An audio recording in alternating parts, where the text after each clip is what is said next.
네, 한남대학교 영어영문학과 학생 여러분 안녕하세요. 영어영문학과 1호학번 오명근이라고 합니다. 네, 여러분들이 궁금해하는 것들이 정말 신입생으로서 많을 텐데요. 제가 선배로서 여러분들에게 알려드릴 수 있는 게 뭐가 있을까라고 생각해봤을 때 바로 유학 관련된 거더라고요. 그래서 유학 관련돼서 제가 겪고 있는 것에 한해서 조금 자세하게 설명해 드리려고 합니다. 오늘은 그 1편 바로 교류 유학이란 무엇일까에 관련된 것인데요. 한번 가보도록 하실까요?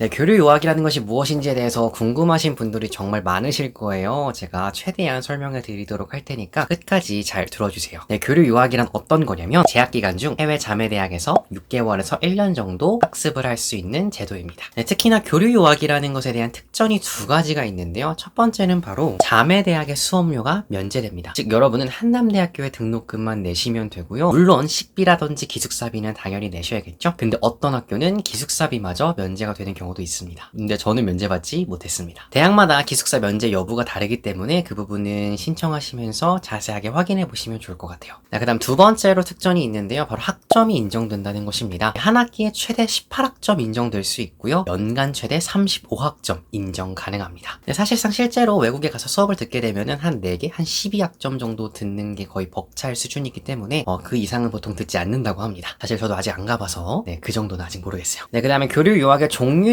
4가지가 있는데요. 제1영어권, 제2영어권, 그리고 일본과 중국이 있습니다. 제1영어권 같은 경우에는 미국과 유럽 지역이 해당되고요. 나머지 지역 같은 경우에는 제2영어권으로 분류가 됩니다. 제1영어권 같은 경우는 특별한 조건이 설정되는데요. 바로 IBT 토플을 여러분들이 성적을 딱 놓으셔야 지원이 가능합니다. 미국 같은 경우에는 IBT 토플 78점, 유럽 지역 같은 경우에는 71점 이상이어야만 지원이 가능하고요. 그 다음 제2영어권 같은 경우에는 그냥 여러분들의 학교 성적 플러스 거기에다가 여러분들의 기관 토플을 국제교류팀에서 별도 응시료를 내신 다음에 기관 토플을 보시면 여러분들이 제2영어권, 즉 미국과 유럽 지역 이외에 있는 동남아시아 지역이 좀 대부분인 걸로 알고 있어요. 이 부분을 가실 수가 있습니다. 단 모로코는 제외입니다. 여러분은 영어영문학과니까 일본과 중국은 가지 않으시겠죠? 그럼 기본적인 지원 자격 알려드릴게요. 아까 말씀드렸던 토플을 제외하고 직전 학기까지 총 학점 평균 3.0점 이상이 되어야 됩니다. 여러분의 평균 학점이 B- 이상은 돼야 된다는 얘기예요. 어느 정도 성적을 좀 미리 많이 맞춰 놓으시는 게 좋겠죠? 그리고 여러분들이 재학을 2학기부터 6학기까지, 즉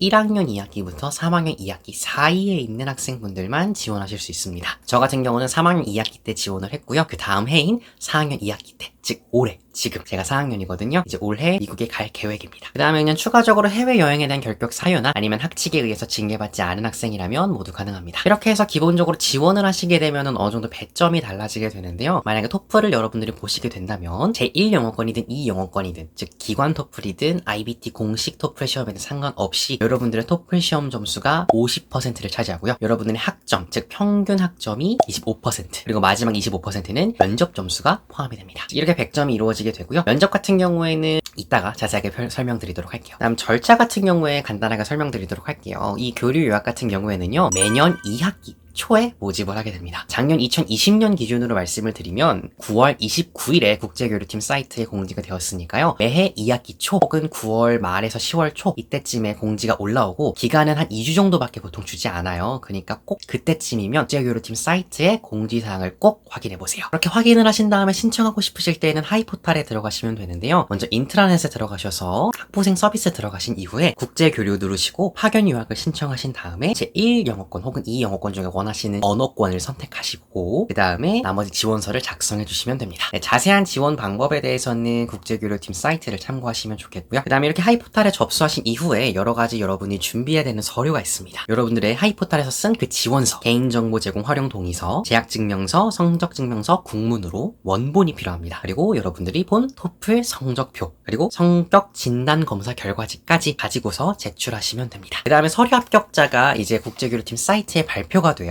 이 부분은 여러분들이 직접 확인하셔야 되기 때문에 꼭 해당 발표 날짜에 꼭 사이트를 들어가 보세요. 면접 같은 경우에는 당연히 대면으로 진행이 되고요. 언어권별로 진행이 됩니다. 저 같은 경우에는 제1영어권, 즉 미국을 신청하였기 때문에 제1영어권에서 면접을 보게 되었는데요. 면접 같은 경우는 한국어와 영어로 둘 다 이루어지게 되기 때문에 여러분들이 영어 연습도 어느 정도 하고 가시는 것을 추천드립니다. 물론 면접관은 모두 한국인입니다. 그래서 여러분들이 왜 유학을 가고 싶은지, 그리고 가면 어떤 것들을 공부할 건지, 가서 공부 말고 또 하고 싶은 실천하고 설명하고 싶은 것들이 있는지에 대해서 영어 혹은 한글로 랜덤하게 물어보실 수 있으니까요. 그냥 자유롭게 둘 다 준비해 주시면 좋을 것 같아요. 이 면접이 그 100점 중에서 25점 차지한다고 보시면 됩니다. 네, 그 다음에 예비 합격자, 즉 최종 직전 합격자가 발표가 되는데요. 짝 발표 또한 국제교류팀 사이트에서 지정된 날짜에 나오게 되고요. 보통은 11월 중순쯤에 나왔던 걸로 저는 기억을 합니다. 그 다음에는 여러분들이 1지망부터 5지망까지 직접적으로 작성을 하실 건데요. 해당하는 학교 목록 같은 경우에는 그때 제공해 주실 겁니다. 매해마다 자매결혼 학교가 살짝씩 수정이 될 수 있기 때문에 그 부분에 대해서는 여러분이 직접 신청하신 이후에 확인하실 수 있다는 거 기억해 주시고요. 저 같은 경우에는 미국에 한 10개 정도 대학, 그리고 유럽에 3개에서 4개 정도, 5개 정도의 대학이 있었던 것 같아요. 저 같은 경우는 당연히 미국으로 갈 계획이었기 때문에 미국으로 신청을 하였고요. 저는 이지망인 슈랄 유니버시티로 선택이 됐습니다. 여러분 어느 학교 갈지 분명히 고민이 많이 되실 거예요. 그 부분에 있어서는 국제교류팀 사이트에 유학 보고서가 있습니다. 해당 부분을 꼭 참고하셔서 많은 유학생들의 후기를 보신 이후에 내가 어느 학교를 갈지 결정하시면 좋을 것 같아요. 네, 이렇게 간단하게 교류 유학이 어떤 것인지에 대해서 여러분들께 설명해 드려 보았는데요. 일단 교류 유학의 절차가 이렇게 나타나 있다라는 점을 기억해 주시고, 제가 설명하지 못한 자세한 사항들 같은 경우에는 국제교류팀 사이트에 직접적으로 자세하게 명시가 되어져 있으니까 그 부분 꼭 살펴주시면 감사하겠습니다. 네, 영어영문학과 채널 구독과 좋아요 잊지 마시고요. 알람 설정까지 부탁드릴게요. 그럼 우리는 다음 2편에서 만나도록 해요. 안녕!